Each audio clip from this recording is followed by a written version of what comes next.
Fundisha. Natamani niwe na mapozi kukuzidi.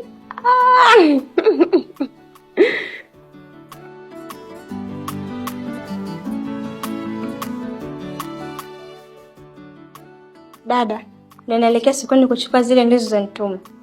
Oh, sawa. Lakini hakikisha usinunue ndizi nyingi sana, zikaje zikatoziwa mundani bila hata kutumika. Mama, naomba na mimi niende na dada sokoni. Sawa, haina shida mwanangu. Leta hii. Ai. Samila, kwa makini na wewe mtoto barabarani, magari, mshike mikono huyo. Achelewe kwanza kukimbia huko apate shida. Sawa dada, nimekuelewa. Aya, bye. John, niletee zawadi.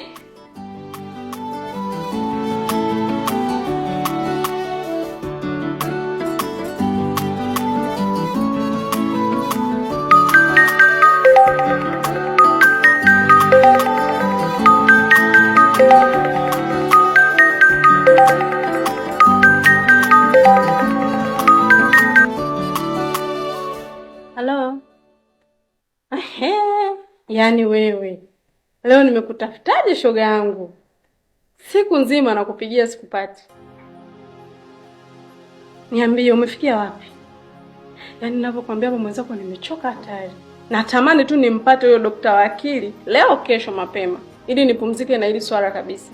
Maana hapa shida kubwa ni kumtibu wifi yangu. Anateseka mno, yaani namuonea huruma. Hivi kumbe unafikiri nakutania Bwana mnisikilize. Naomba unitafutie mwenzio. Yaani tunapoongea hapa, wifi yangu ni kichaa kabisa. Mwehu, yaani chizi. Sijui kama unanielewa. Hajitambui. Kichaa wewe na ukoo wako.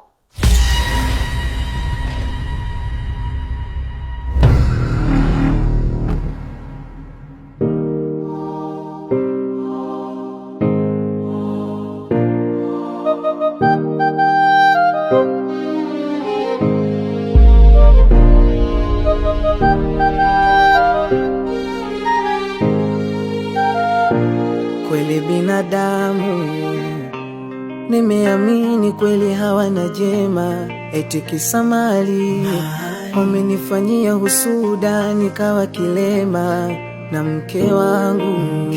Baada maisha magumu wakaamua kwenda, nateseka na mwanangu, ila ipo siku hii hali itakuwa vyema. Unahangaika mwenyewe na muda mwingine nakuonea huruma, natamani nikusaidie.